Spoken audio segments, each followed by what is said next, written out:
എനിക്കിപ്പോ തന്നെ മോളെ കാണണം. ഇക്കാര്യം എനിക്ക് ചോദിച്ചേ പറ്റൂ. ഇപ്പൊ പോണ്ട ശ്യാമേ. പിന്നെ എപ്പോ ചോദിക്കാനാ? രാധിക ഇപ്പൊ ഹോസ്പിറ്റലിലായിരിക്കും. ഈ അവസ്ഥയില് ശ്യാമ അവളെ തേടി പോകാതിരിക്കുന്ന നല്ലത്. ശ്യാമയുടെ കണ്ടീഷൻ ഓക്കെ അല്ലല്ലോ. എനിക്കൊരു കുഴപ്പമില്ല. എന്നാലും വേണ്ട ശ്യാമേ. ഞാൻ പറഞ്ഞല്ലേ, നമുക്ക് പിന്നെ കാണാം. സാധാരണ എന്ത് കാര്യം സംഭവിച്ചാലും ഭഗവാന്റെ മുന്നിൽ പോയി പ്രാർത്ഥിച്ചാൽ എനിക്കൊരു സമാധാനം കിട്ടുന്നതാ. ഇക്കാര്യത്തിൽ അതുപോലും ഉണ്ടാവുന്നില്ല. അളവ് വിട്ട് സ്നേഹിച്ചെന്റെ കുറ്റമാണോ? ഞാൻ അവളുടെ മുന്നിൽ മുഖം മറച്ചല്ലേ നിൽക്കുന്നത്. അപ്പൊ അവൾക്ക് എന്റെ മുന്നിൽ മുഖം മറയ്ക്കാൻ എന്താ പ്രയാസം അല്ലേ? ശ്യാമേ, കൂടുതൽ ചിന്തിക്കും തോറും ശ്യാമ അസ്വസ്ഥയാ.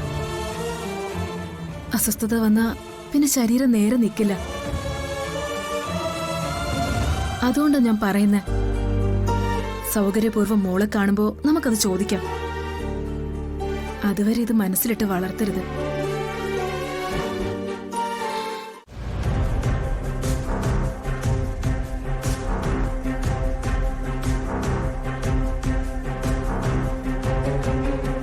ഞാനിപ്പോ വന്നത് അച്ഛനോട് ചില കാര്യങ്ങൾ ചോദിക്കാൻ വേണ്ടിയാ. ഇപ്പൊ അച്ഛന്റെ അടുത്തേക്ക് പോണ്ട. അച്ഛന് ഒരു ടെൻഷനും അറിയിക്കരുതെന്ന് ഡോക്ടർമാര് പ്രത്യേകം പറഞ്ഞിട്ടുള്ളത്. ഡോക്ടർമാരങ്ങനെ പലതും പറയും. പക്ഷെ എനിക്ക് പറയാനുള്ളത് ഇപ്പൊ പറഞ്ഞേ പറ്റൂ.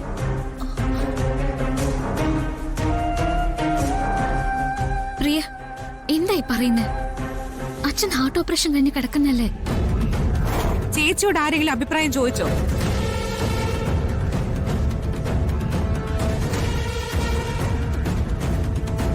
ആറ്റുവാശ്ശേരിക്കാര് അവരുടെ കുടുംബകാര്യം പറയുമ്പോ 10 അടി മാറി നിന്ന് സംസാരിച്ചാ മതി.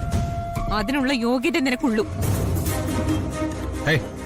പ്രിയങ്ക, താൻ എങ്ങനെ വേർതിരിച്ച് സംസാരിച്ചാലും അച്ഛനെ കാണാൻ പോകാൻ പറ്റില്ല. കാണാൻ പോവാൻ പറ്റുമെന്ന് ഞാനും നോക്കട്ടെ. നീ എന്തിനാണ് അവളെ തടയുന്നേ? അവളുടെ അച്ഛനെ കാണാൻ അവൾക്ക് അവകാശമില്ലേ? അതിനും കണിമംഗലത്ത് നിന്ന് അവകാശം വാങ്ങണോ ആറ്റുവാശ്ശേരിക്കാർക്ക്? അമ്മ വിളിച്ചു വരുത്തിയതാണോ ഇവളെ? എന്തുദ്ദേശത്തിലാ വിളിച്ചു വരുത്തിയേ?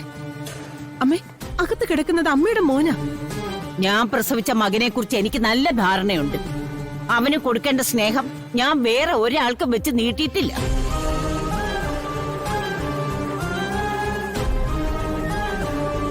ഞാനാരെയും കുപ്പത്തൊട്ടിയിൽ നിന്ന് എടുത്ത് വളർത്തിയിട്ടുമില്ല.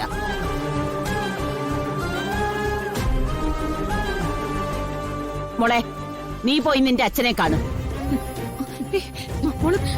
പ്രിയ, മുത്തശ്ശി, പാപമാണ് നിങ്ങൾ ചെയ്യുന്നത്. അത് എപ്പോഴെങ്കിലും നിങ്ങൾക്ക് ബോധ്യപ്പെടും.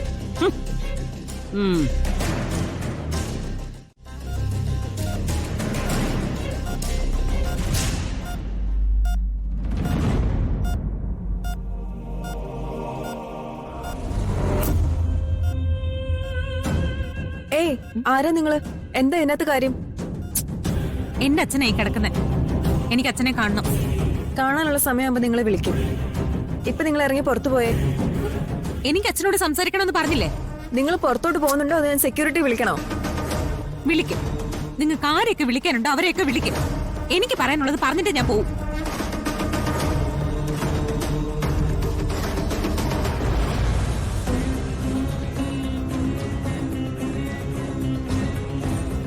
അച്ഛാ, അച്ഛാ,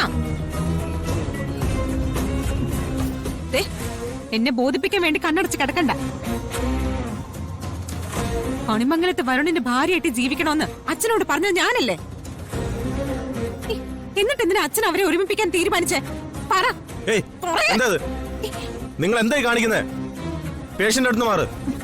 അച്ഛാ, ഞാൻ ചോദിച്ചത് കേട്ടില്ലേ? അച്ഛാ, പിടിച്ചു മാറവരെ. പോടോട്ട്.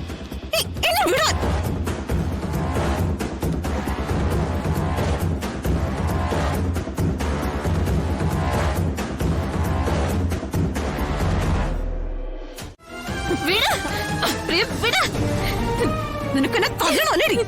ഞാനവിടെ പോണല്ലേ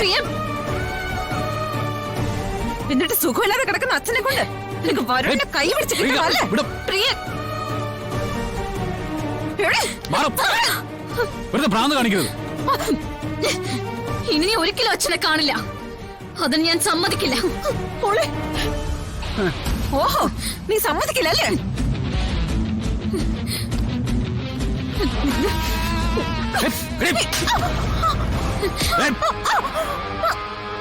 കൊല്ലും ഞാൻ.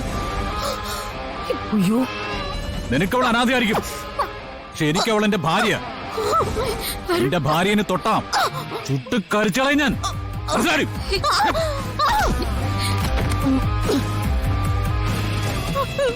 മോളെ പ്രിയങ്കേ, മോളെ എല്ലാരും കൂടി ഇവിടെ ആ കൊല്ലും. കൊല്ലും. ആ. പോ മോളെ.